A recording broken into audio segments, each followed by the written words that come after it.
All right, my APES students, this is the Chapter 11 video lecture, probably consisting of two parts. I'm guessing I'm going to try to keep it a little bit shorter, the two parts. All right, anyway, or I should say break it into two parts. So anyway, as you can see, Chapter 7 is about sustaining biodiversity, the species approach, right? If you remember from Chapter 10, it was the ecosystem approach. In this case, we're looking at species. We're going to start with a quick video clip about Asian carp. This is one of those examples of an invasive species, meaning this is a non-native species that in this case came over on purpose. We brought these fish over thinking we knew what we were doing, right? Essentially, we said, hey, let's these Asian carp eat everything. Why don't we bring them over to the aquaculture, like the on land, essentially like big concrete swimming pool type stuff where you actually use it to raise fish. In this case, it was catfish, but they needed something to clean up the bottom, right? And so they said, I know, Asian carp, man, they eat everything. And someone may have even asked, well, wait a minute, we don't want these fish to get into our waterways. It's a good idea. And maybe their response was, come on, this is on land. How possibly will an Asian carp get from essentially like a pool to a river? And it seemed like it couldn't happen, right? Well, as is often the case, what we don't know can get us into trouble, right? Well, all it took was a major flood, right? It overflowed, and then the Asian carp were able to get into the Mississippi, and they have been going to the north ever since. And they are so close to getting into the Great Lakes. They are in the Illinois River, which does connect to Lake Michigan. We have some electric barriers to try to keep them out, but that makes a lot of people nervous because if they get in, they will change the Great Lakes just how they've changed the other places they've been. So let me share this video with you. All right, so before I press play, I want to point out the obvious. You'll see here that these are fish that are annoyed by the vibrations of the motors of boats, right? And what that makes them do is they jump out of the water. And at first, it seems kind of funny. However, I want you to imagine if this was happening in the lakes around us again, and every time you want to go for a boat ride, this is what happens.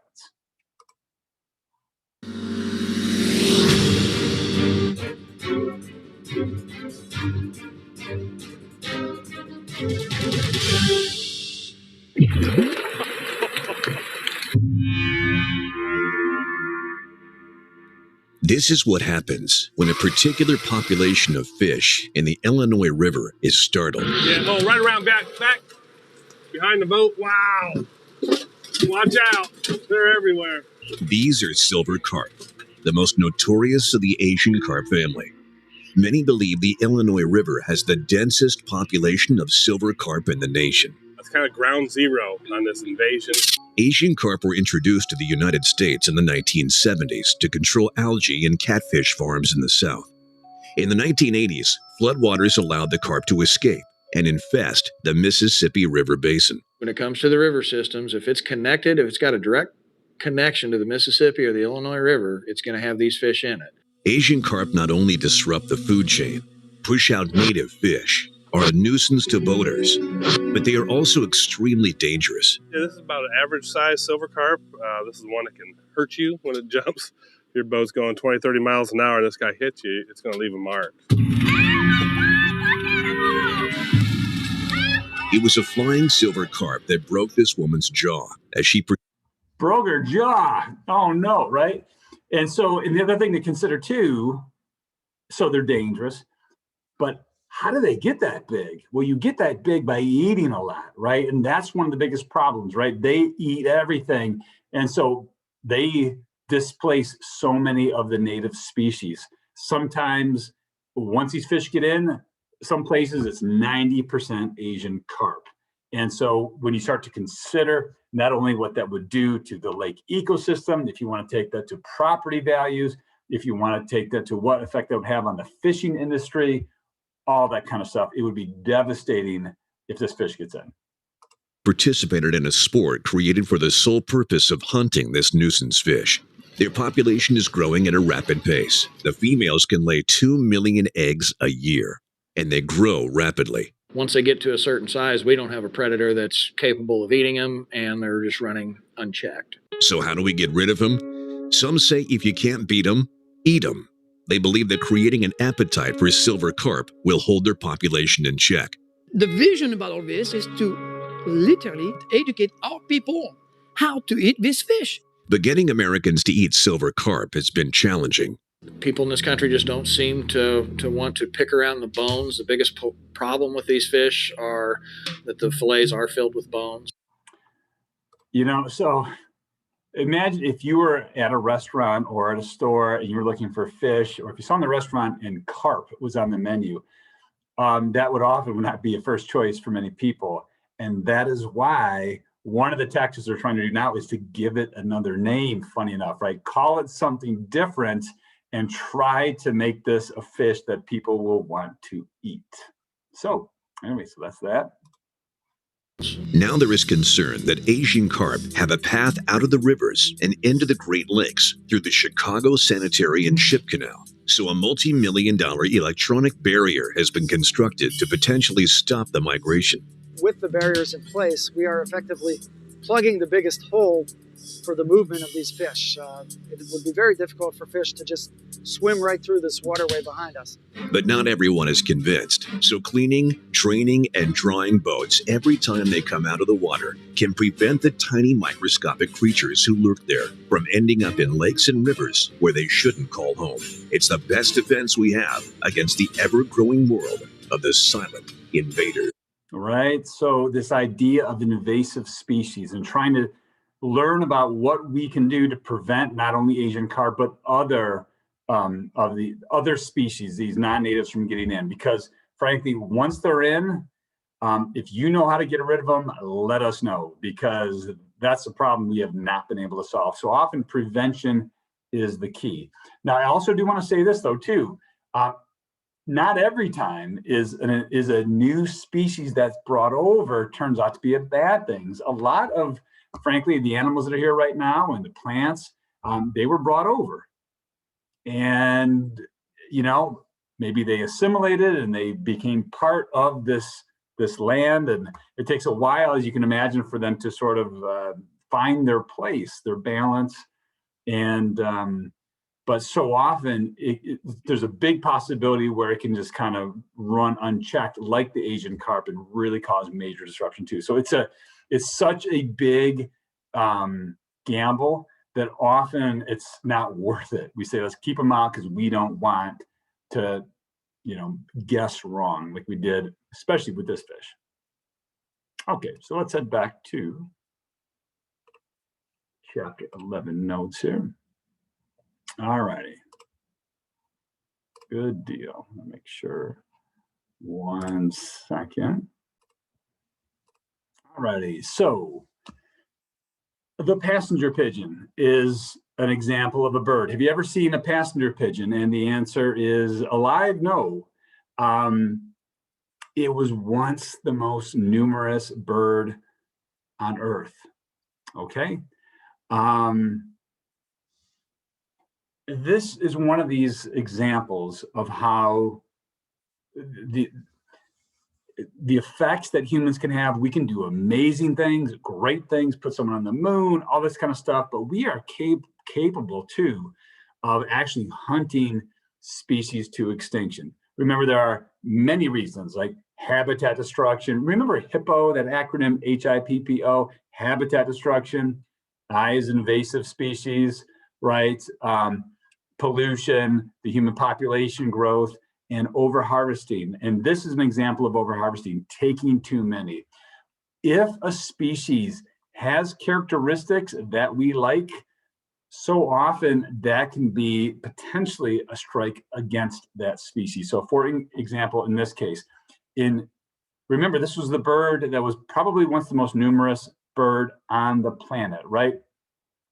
In 1858, notice the timeline, passenger pigeon hunting became big business, right? It turns out people could use just about every part of this bird. They would use their feathers for pillows. They liked eating them and all that kind of stuff, right? By 1900, they became extinct from overharvest. Once the most numerous bird on the planet by 1900 became extinct from overharvest and habitat loss. And we think the young Ohio boy shot the last one on March 24th, 1900. And, maybe there were some other ones left in zoos, that sort of thing, or, in captivity. But after that, we drove the species to extinction. So speaking of extinction, and remember, if you are paying attention to the biologists, they are the biologists that are studying populations, wild populations. They are shouting to us to pay attention. We are living through the sixth mass extinction, right? And so, what is extinction exactly? Well, there's actually different kinds. We can sort of break down extinction into local extinction, meaning the species is no longer found in the area that it once was, all right? But it's still found other places in the world, maybe like Yellowstone, the wolves we mentioned, say, well, they're not there anymore, okay? There's still other places, but not there.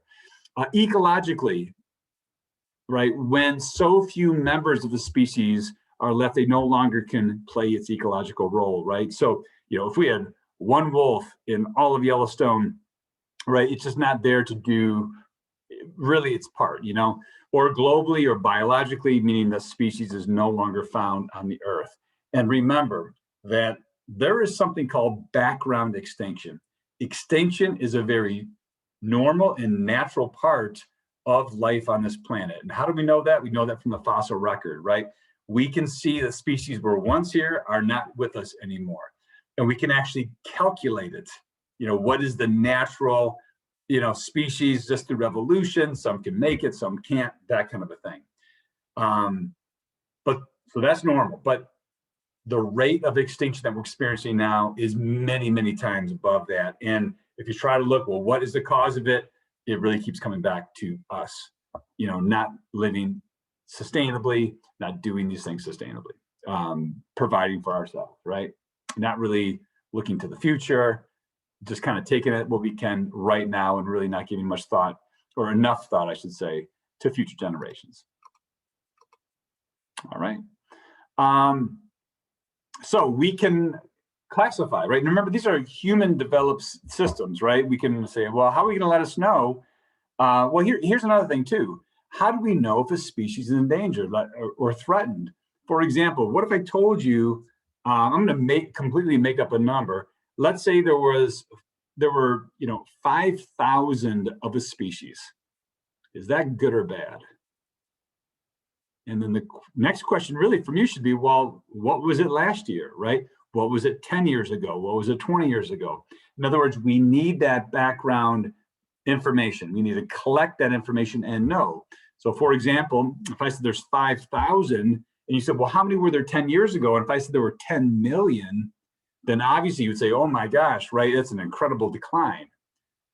If I answered, well, there were 200 10 years ago, now there's 5,000. Okay, well then they're obviously, on the rise, which is great. Their numbers probably are still kind of low, but things are improving. And that's why we need people actually to be studying this as well. So again, what are the classifications? Let's start with threatened, actually at the bottom, right? Threatened, and also I'll show you too with this IUCN Red List that I'll talk about in a second.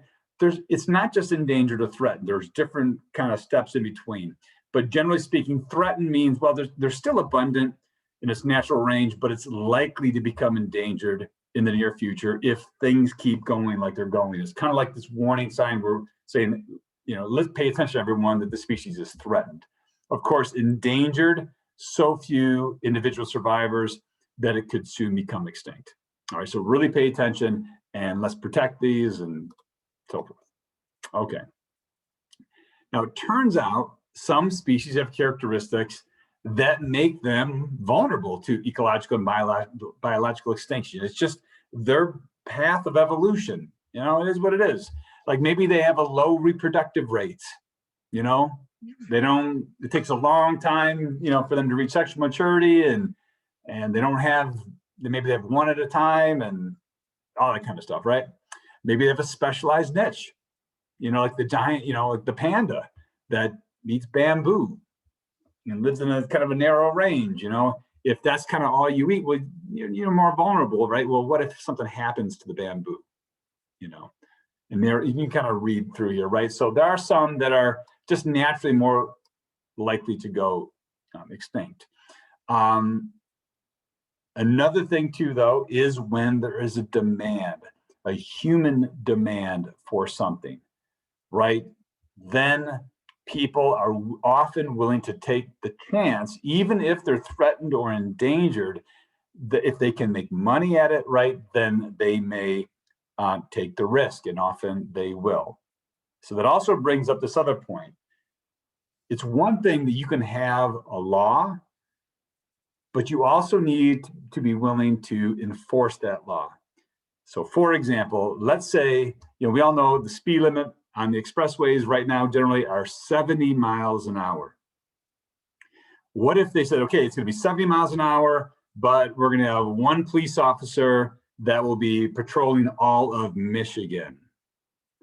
You might say, well, okay, there's a law there, but your odds of getting caught if you do speed are low. And so some people will say, I'm not going to do this because it's more dangerous. I'm not going to break the law. It's against the law, everything else. But some people say, hey, if I'm not going to get caught, then maybe they're more willing to take that chance, And so when we talk about endangered species, it's the same kind of thing. Like we can have laws like an Endangered Species Act, which I'll talk about later, but we also need enforcement and be willing to put the money there for enforcement to oversee this.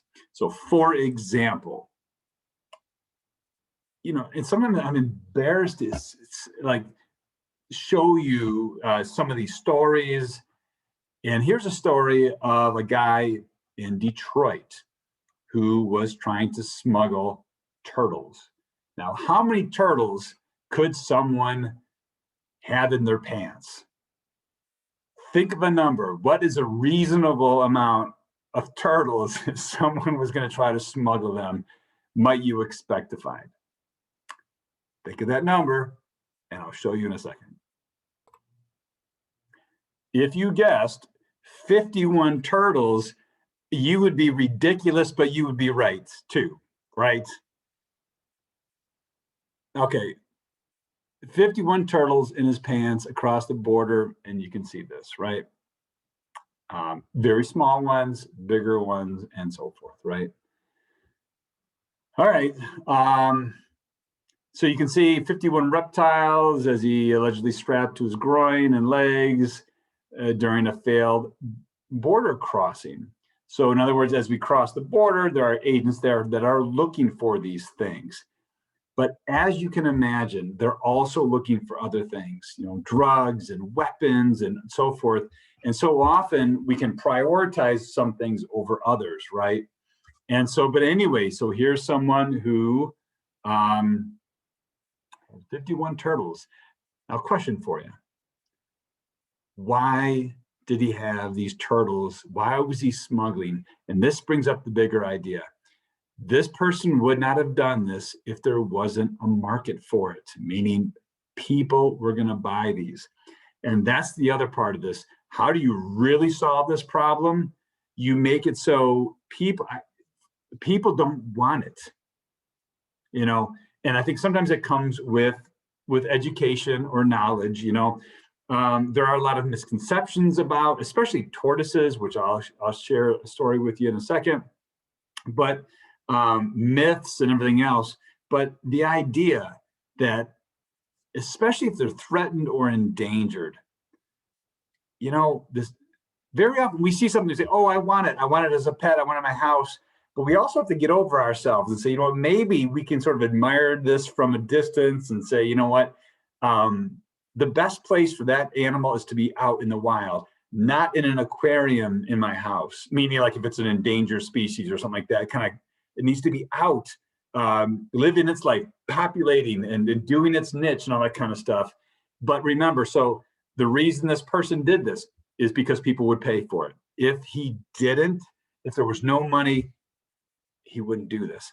So remember, we can put all the blame on this person and say, look, he's the bad guy, but we have to step back and remember he's part of the problem. The other part are the people that will pay for it and the people that want it. All right, so that's a big part to understand as well. Okay, back to this.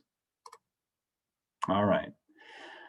All right, so this next video I'm going to share with you,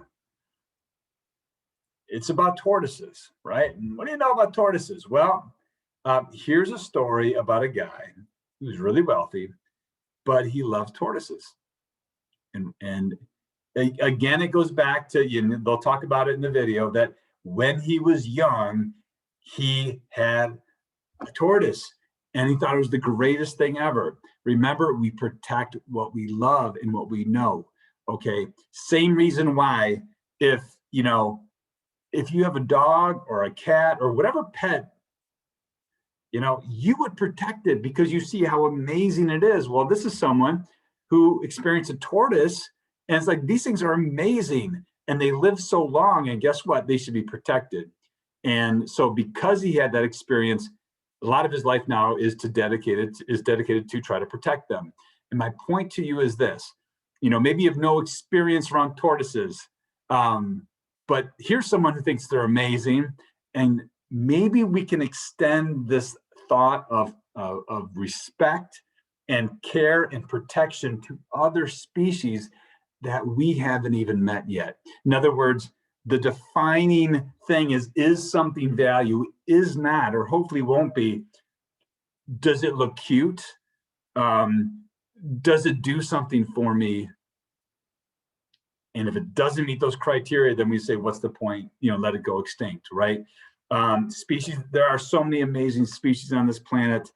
They all deserve to be here and they all deserve respect. Now, remember, we also are allowed to provide for ourselves, but it's on us to figure out the ways that we can provide for ourselves, but also let them survive here too. And there are plenty of ways to do that. And again, we'll talk more about that as we go through the class as well. All right, so let me share this video with you. Okay, here we go. Not since the dinosaurs disappeared have animals been going extinct as fast as they are now. Entire species vanish every year. And while our hearts are moved by the plight of the biggest, whales or elephants, the fiercest, tigers, even sharks, and certainly the cutest, like pandas, what about the slowest? The turtle and its land-loving cousin, the tortoise, have been plodding along, slow and steady, for more than 200 million years. But their hard shells are little protection from human predators and a booming illegal animal trade. It may be too late to save many of them, but they have found an unlikely protector in a man named Eric Goode. The story will continue. A lot of people don't know this, but the best way to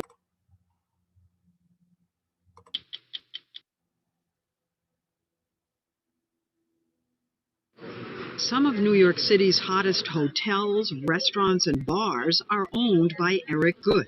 Hello. I need to say hello to people that I haven't said hello to. Hi. That's made him rich and comfortable with the glitterati and fashionistas. But behind the scenes, he caters to a far less glamorous clientele, endangered turtles and tortoises.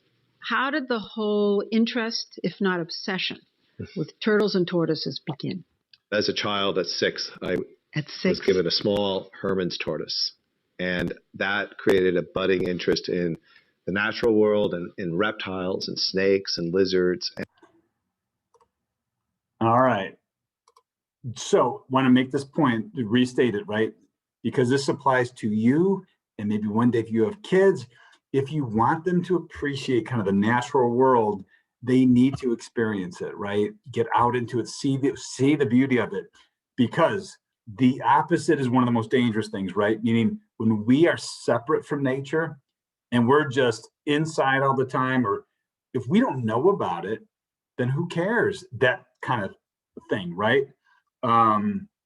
So when we experience it, when you take hikes, when you see these amazing species and have cool experiences, I think then naturally this idea of wanting to protect comes in, you know, and you know, like I don't even explain, like how would you feel if dogs were going extinct or cats? Like we would be outraged, say the world is better with the dogs and cats and whatever species whatever pet you like, you know, or animal that you like. And so let's maybe then share that same level of concern with all these species, right? But again, so if you want to know how do you sort of cultivate this in people, have them experience it. And in my hard-shelled friends that I just fell in love with. And so it was a progression. It's an obsession that takes him as far from the glitz of the New York scene as imaginable. He wades through swamps, turns over rocks, wrangles exotic snakes and other reptiles as he searches for his first love. What a beautiful tortoise. This is our first Samobates tentorius trimeni. Turtles and tortoises trace back before the dinosaurs, but now today, about half of the over 300 species are headed toward extinction, largely because of habitat loss and an insatiable market for them, particularly in Asia, as food, medicine, rare collector's items, and pets. How big a business is the turtle-tortoise trade? China alone is probably in the hundreds of millions of dollars.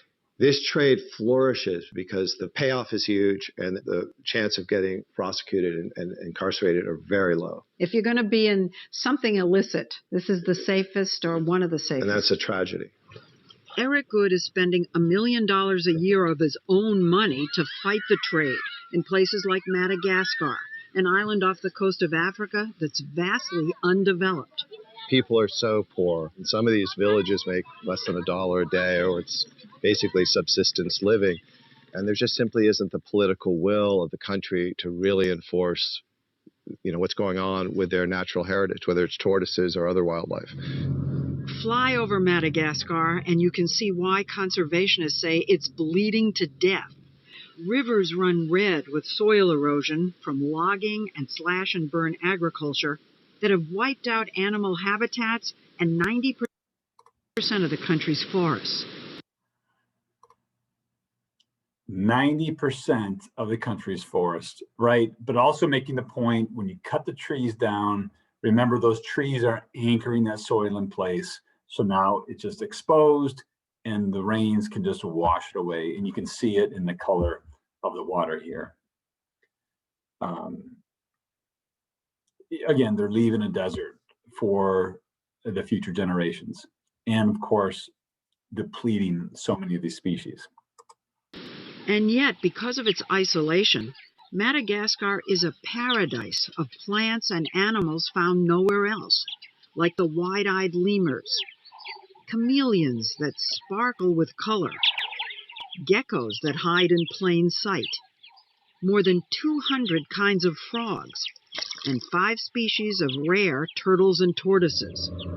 Eric was taking us on a trek to find the fastest disappearing animal in Madagascar, the plowshare tortoise, whose shrinking habitat is so deep in the wilderness, it's only accessible by boat.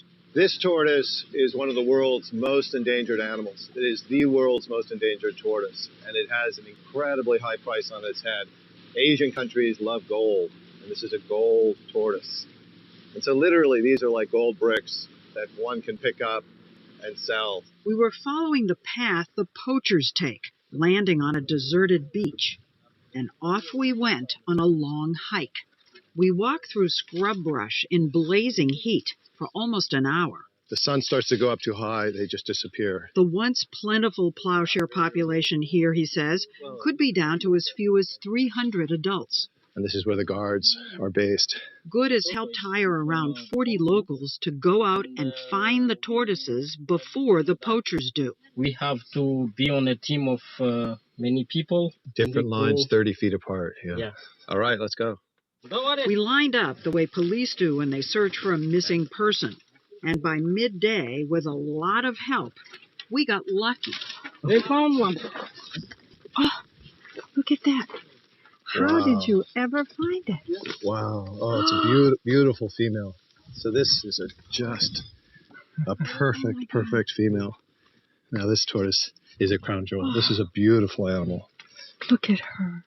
Yeah, and you can see this is this incredible domed shell that's unique with this tortoise. No turtle has this shell like an army helmet.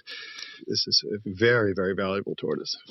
Based on his own research, Good says a tortoise like this could sell for $60,000 in Asia. So there you go. So the idea is this, right? $60,000. All right. Boy, where to start with this?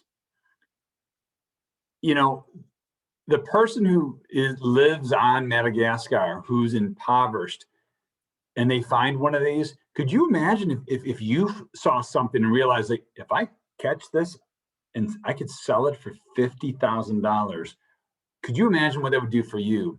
Imagine what that would do to someone who's impoverished. I mean, it would change their life. Now, the reason I'm saying this is because I think it's too easy sometimes to look at people that are doing this as evil. They should not be doing this. It's inexcusable. However, we can see that when people are impoverished, they need to survive. They need to eat. They want to take care of themselves. If they find out someone else is going to spend $60,000 for something that they have, you can imagine how tempting it would be. All right. So that's one of the reasons why poverty is often one of the underlying causes of environmental destruction, right? It's very difficult to get someone who is starving to try to be concerned about protecting trees or other species, right? They need to provide for themselves, and understandably so, right? So we need to address the poverty so they're less likely to do this. But on the other hand, too, we have to remember someone's willing to spend $60,000 if there was no interest in having one of these tortoises, then there'd be no value to it, right? Then people would not want it. I mean, economic value meaning people pay money for it. Meaning, if the day comes when someone's got this shell in their office to say, hey, look at me, look what I got here, isn't this amazing? And people look at that instead with disgust, and they're like, wait a minute, do you know that's an endangered, that's the most endangered tortoise ever, and you needed to have it killed and just, as a trophy, it's just here for you. When the demand goes away, then there's less of a temptation for people to then sell it, obviously. Okay. To try and stop the trafficking, he and his colleagues have begun doing the unthinkable. It's a drill. Oh my God. Yeah. He has to be very careful not to hit the bone because then we'll draw blood. So he's going just that very carefully, 1/16 of an inch into the shell. They want to leave an indelible gash, a scar, that makes the tortoises undesirable to collectors. I have to tell you, watching Angelo do this, it's painful. It is painful to watch. Yeah, no, it's very hard. But I think we're at a point where we're down to so few animals. There's so few of these tortoises left that we have to really take extreme measures. Scarring the shells of these animals, defacing them, etching. Is that working? Can you tell yet? It's too soon to know if that's working. It breaks your heart to have to do that to this beautiful, beautiful shell. I mean, you can compare it maybe to chainsawing off a rhinoceros's horn to save a rhino. I mean, how horrible is that? To show us what he's up against, Eric took us to a market in a small city called Mahajunga, where we saw, with our hidden camera, shells of endangered tortoises out in the open, on display for sale. And soon we were being offered live tortoises. What is this? This is a spider tortoise from southern Madagascar. This is critically endangered. And the Chinese sometimes just puncture the shell just to eat the liver out of this tortoise. One of the vendors showed up with something in a plastic bag. What is it? It was a radiated tortoise on the endangered species list. Asking price, just $400. We were even offered a plowshare tortoise if we paid up front and waited several days. But that would have meant breaking Madagascar and international laws against smuggling an endangered animal. How hard was it for you to not take that tortoise and save its life? If you leave it behind, who knows where it's going to end up? It's incredibly frustrating. This animal is from such a tiny geography. You'd think you could wall it in and protect it. There is one place in Madagascar. All right, and I want to bring this point up too. He's got plenty of money. He could have bought all those. But do you see the problem with that, right? If he's like, I'm going to save all these, I'm going to buy all of these, then guess what? We've got a buyer. Guess what? Tomorrow, there'll be more there. And so you can't buy your way out of this problem either.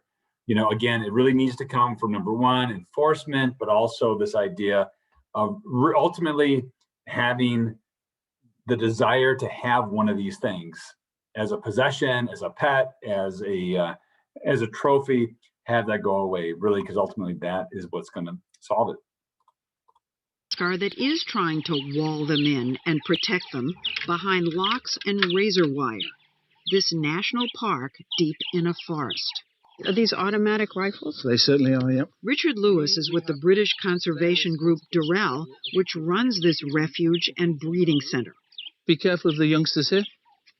They're all over the place. Yeah, just be careful. Oh, here's some. Watch where you step and then come on over. These are all adult males. Look at them. Do you know how old they are?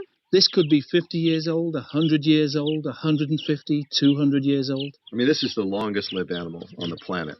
Their longevity is one of the reasons they're so valuable. Asian collectors believe owning one confers long life on them.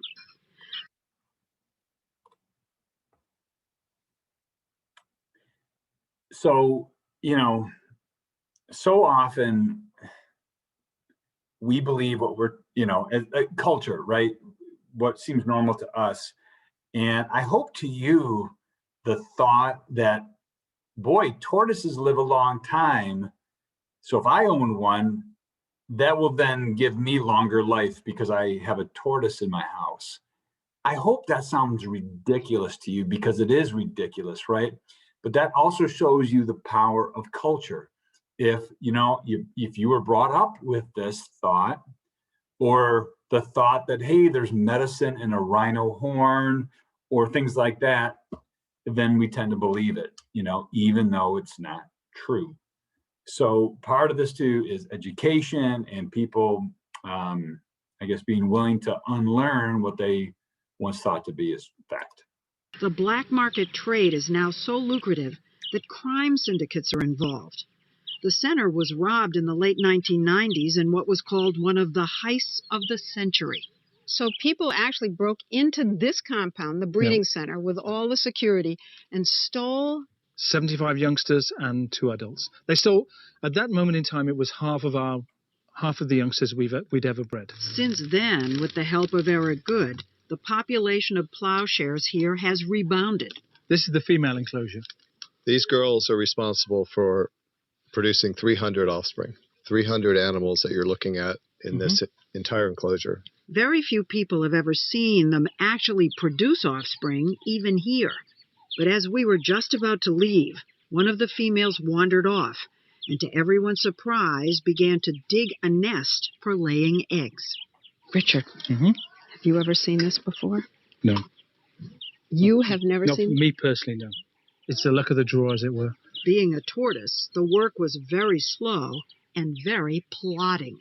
Yeah, it's remarkable. You think those legs are just these stubby elephantine feet, but they're very good at cupping the soil, digging this incredible little hole. Yeah, and she could be, what, 60, 70 years old? Yeah, 100 years old. It took her almost an hour. And then... Oh, there's the egg. Oh, my God. Oh, my Is she God. going to do another one? Yep. Oh, there it goes. There it goes. Ooh. Number 2.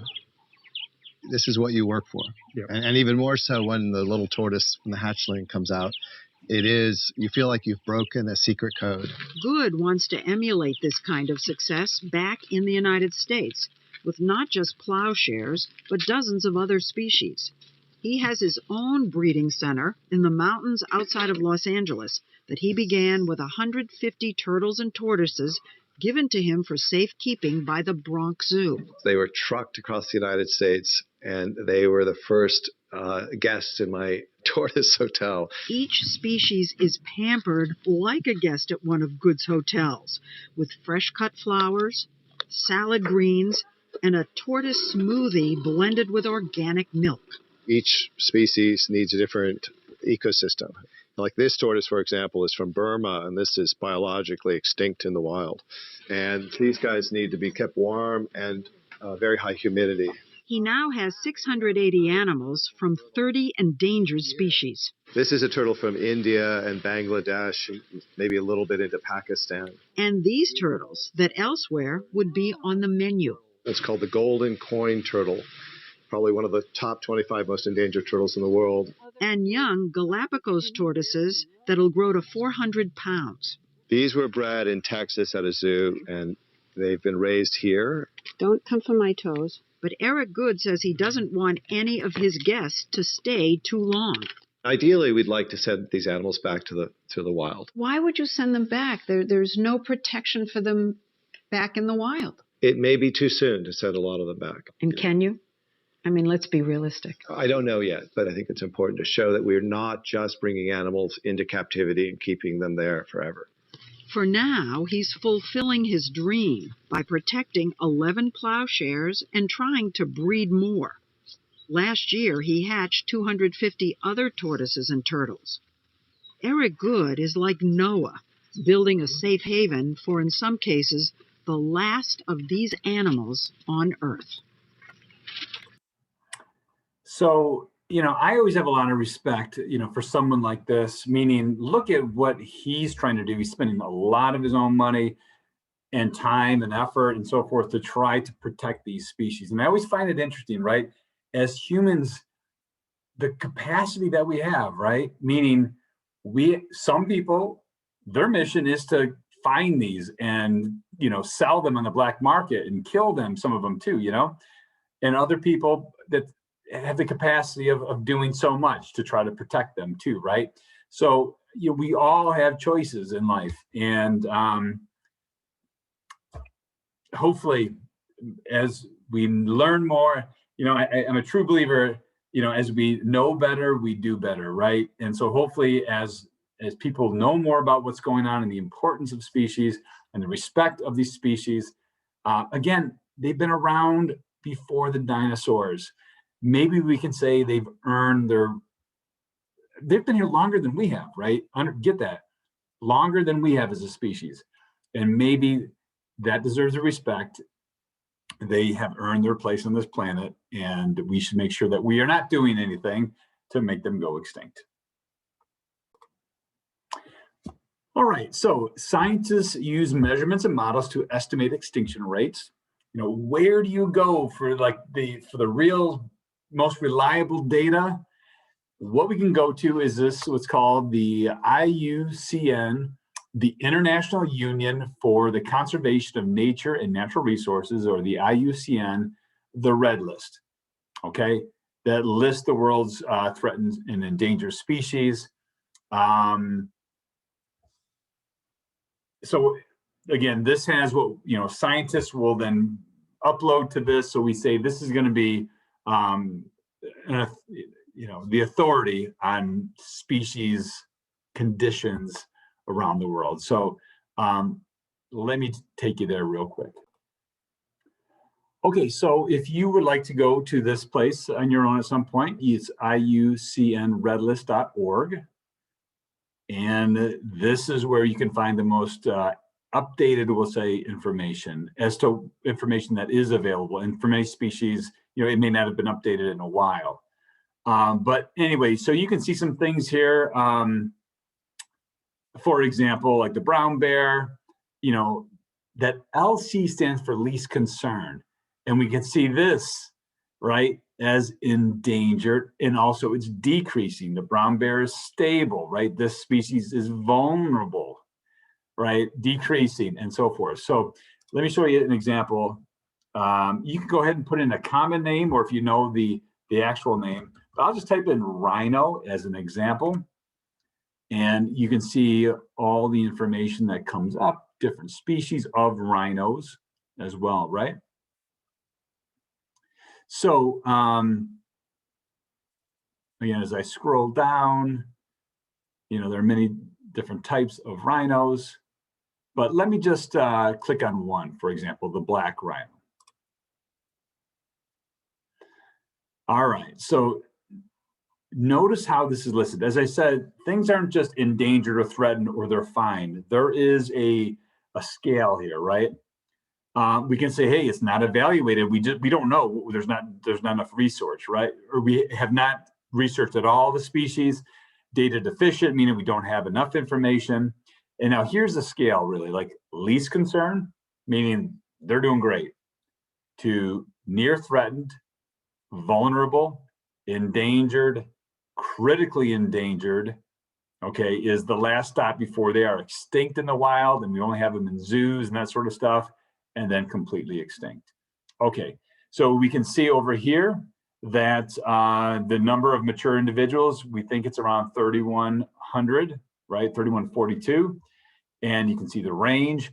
Now the good news is in this case is that it seems to be increasing, which is good. In other words, okay, they're very low, but they seem to be headed in the right direction. And you can kind of look through here and see the different things that are in place, recovery plan and monitoring and all that kind of stuff, right? So anyway, you can go through this if you would ever like to, and you know, if there's any species that you find interesting. But also to point out, this is the authority, we can say, if you want to know the condition of certain species.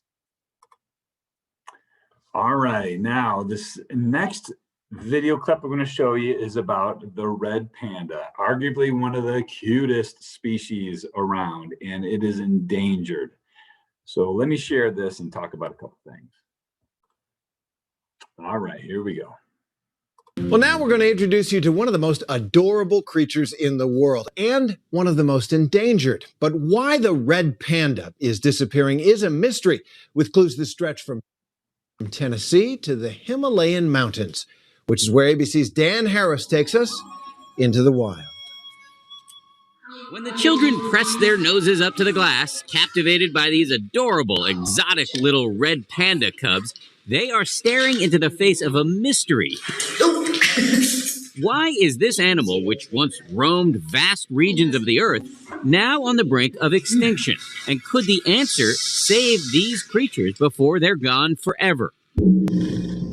Our search for clues took us to the other side of the world, to the small sliver of the planet where red pandas can still be found in the wild. These are the foothills of the Himalayan mountains, Darjeeling, India. This crowded, chaotic city is best known for growing some of the world's finest tea.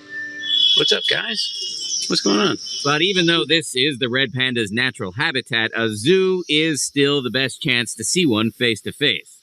It's a very elusive animal. You don't see it in the wild. It's very rare. This zoo is one of the most successful red panda breeding centers in the world. They've teamed up a male and a female, hoping they'll make a love connection. And maybe someday those offspring can be returned to the wild. But even if this particular matchmaking attempt is successful, zookeepers here are very worried about what they call the red panda curse. They look right at you. Yes, because of this cute-looking face and their loving nature, hundreds of animals have been taken overseas. So they're cursed by their looks. Yes. Here comes one.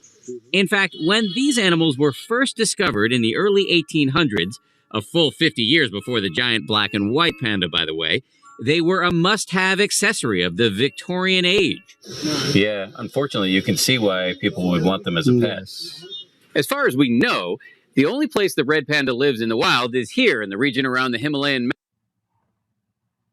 All right, so just to bring up this point, we have to get over ourselves sometimes. And, oh my gosh, this is species, right? I mean, look at this face. Where? Let's go. Come on, right? So cute. There's another one here. Staring into the face. Anyway, you might think, oh my God, like I want one, right? I want to have it in my house or whatever. And that's my point, is we have to get over ourselves, right? And say, you know what, that's an amazing species. And boy, that would be awesome, but you know what, to have or whatever. But in the reality, it wouldn't be awesome to have, right? This is an endangered animal. It needs to be out in the wild. That's where it needs to be. And so we need to say, I love it so much. I want it to be, you know, off on its own, doing its thing. And we can kind of admire it from a distance, you know. So at the same time, we have to make sure we're not only focused on the cute animals and want to protect them. They all have a role, right? And not just say, hey, it's deemed worthy of protection because we find it to be cute. All righty, so species extinction, right? This is the percentage of various species types threatened with premature extinction from human activities, right? 34% of fish, 51% of freshwater species, 25% of mammals, 20% reptiles, 14% plants. Notice plants go extinct too. And 12% of bird species. So again, as a reminder, you know, if we try to remember, you know, what are the major causes of premature extinction? If we can remember the acronym HIPPO, it might sort of jog our memory, right? The H stands for habitat destruction, degradation, and fragmentation. I, invasive species, right? As the species come over, they then compete with those species, and often it can end terribly, right? Meaning like the Asian carp, just being able to eat so much that there's no food for the other ones, for the other species. Or like the emerald ash borer or zebra mussels, if you're familiar with those, right? All right, so human population growth, 1P, pollution, and over harvesting or taking too many would be the last one too. Right, so what are the basic causes, right? The root problem here, look, poverty. And that goes back to what I mentioned before, right? Trying to convince someone to take, you know, to be concerned about the environment or other species. Good luck with that if they can't feed themselves or if they can't provide for themselves, right? No environmental accounting, meaning not understanding that what you are doing, that there's an environmental cost to that and not putting that in the cost itself, okay? And, you know, rising population, rising resource use then leads to these secondary causes of introducing non-native species, habitat loss, pollution, and so forth, okay? We can see in this case, the Indian tiger, where its range was 100 years ago and just about where it is today. There's only about 2,300 left. The black rhino, again, where it was in 1700, we can see the color to where it is today, its range. The African elephant, again, where it was and where it is today. Okay. Why would people want an elephant? You know, why are they, and of course, it's the ivory. And I don't want to say, I don't know, do you want anything ivory? See, that goes back to what I'm saying. Like, I don't want anything ivory. That's not something that I grew up with, wanting ivory or anything like that. But in some cultures it is. And, you know, some of the things they can take that ivory tusk and they can create pieces of art out of it. And some people want it for that purpose. But again, we have to then flip that around and look at ivory as something like, wait a minute, okay, here's something maybe that they've carved out of it, but boy, this came from an animal, you know, and you killed it just for this tusk. And you know what? I don't want that. And it goes back to, again, if there's not a market for it, then the demand will go away, right? Then the supply goes away too. So here's the thing. Let's say you are in a shop one day and you see a beautiful piece of art that was made from ivory, an elephant tusk, and you're like, this would be perfect at my house, how beautiful it would be. And maybe we can start to justify it to ourselves, right? The animal's already dead. Like, if I don't buy, someone else is going to buy it. Like, you know, so if you buy it, you have to understand you are just as much at fault in this whole line of things as the person that does the killing. Because remember, if there wasn't demand to buy them, people wouldn't be killing them for their ivory tusks. Okay, so we can't just shift all the blame and say it was not my fault, someone else did it. They're doing it because people are buying it. So we have to also be willing to look at that and then say, well, I'm not going to buy these products because of where they come from. All right, so let me share this short video. It's called The Last Days of Ivory, and I like it because it works backwards. It starts with someone just, hey, it's a pair of chopsticks made of ivory. This is really beautiful. But then it will take you through the process of where they came from.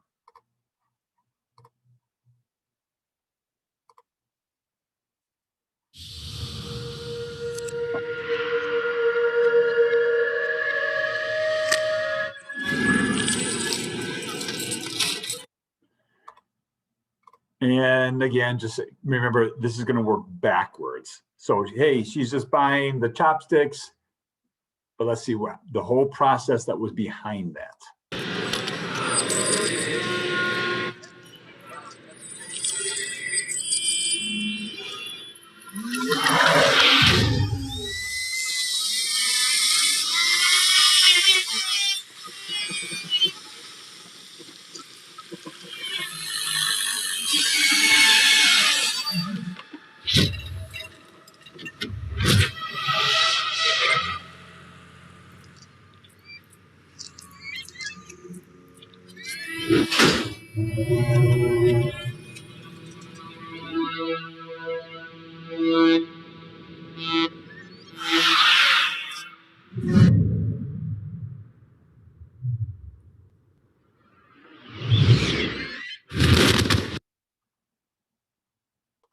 So I'm going to skip ahead this part of the video. And the reason I'm doing that is because it shows actual people being shot in a mall. But these are the kind of groups that are associated with this. And so I'm going to fast forward that part to right here.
Right.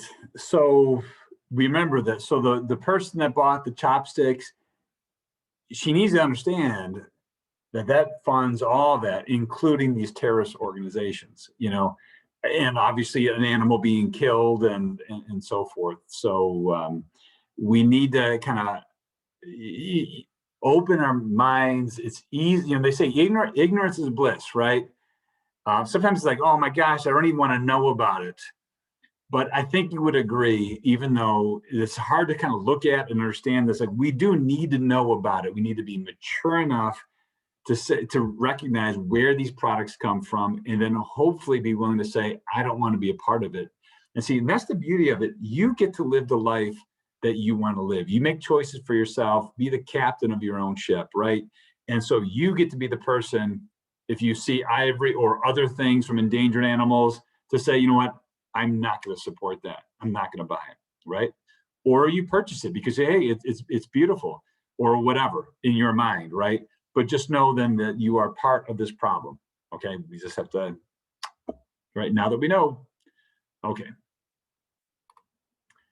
All right, so what do you do if you have found and, and confiscated a huge stockpile? Well, Kenya set fire to a huge stockpile of ivory.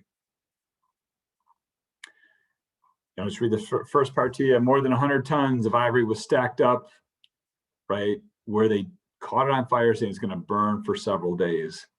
The ivory represents nearly the entire stock confiscated by Kenya, amounting to the tusks of 6,700 elephants were killed just for this ivory. And, a lot of people then said, wait a minute, you know what? You could have sold that and then used that money to help your people, right?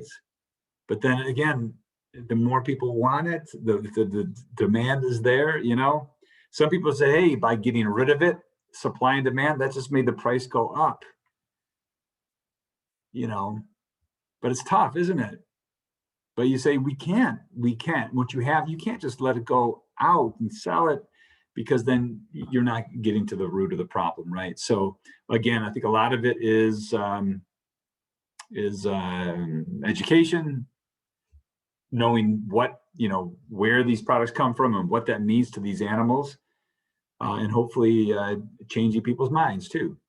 So much of environmental science or I should say, looking at the data and having to tell us what environmental problems we are having and being willing to then make some changes. Okay. This advertisement from the World Wildlife Fund, I thought was really good. And it hits at what I was talking about, right? It says, stop one, stop them all. Meaning we have these people down here on the ground who are doing the work of killing and capturing right here too. But remember, it's not just them, everyone in between, right? It could have been the middleman, we'll say, the person who gets it and then sells it to someone else and marks it up. Or in this case, the pharmacist who says, you know what, I'm willing to go along with this myth that there is medicine in this rhino horn because people are buying it, and all the way up the line to the person that buys it. Meaning, if this person or this person wasn't buying these products, then none of this happens, right? So stop one. If we stop them down here, the people saying we're not going to, we're not going to hunt these anymore because either we've decided not to, or the fine is too great, or the endangerment is too great, whatever. Because some of these places, they will shoot you dead in some countries, right? If you're going after endangered species. But we probably all know if there's someone who's willing to pay for it, there's probably people willing to take the risk. So ultimately, probably the most powerful thing, the best way to stop this is to stop the demand, right? If people just do not want to buy these things, then there is not a market for it. And then naturally people will not go out and do these things.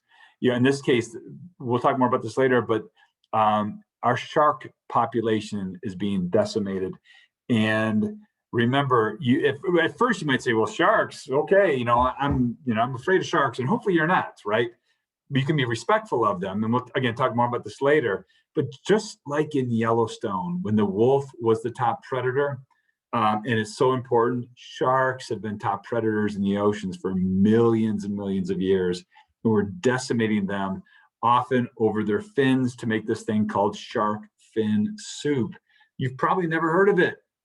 In other places, it's all the rage, right? And so as long as there are people that want it on the menu and will prepare it and so forth, there's the demand. Again, stop the demand. I would like to believe when people find out what's happening to the sharks, you want to think, you know, I don't need that.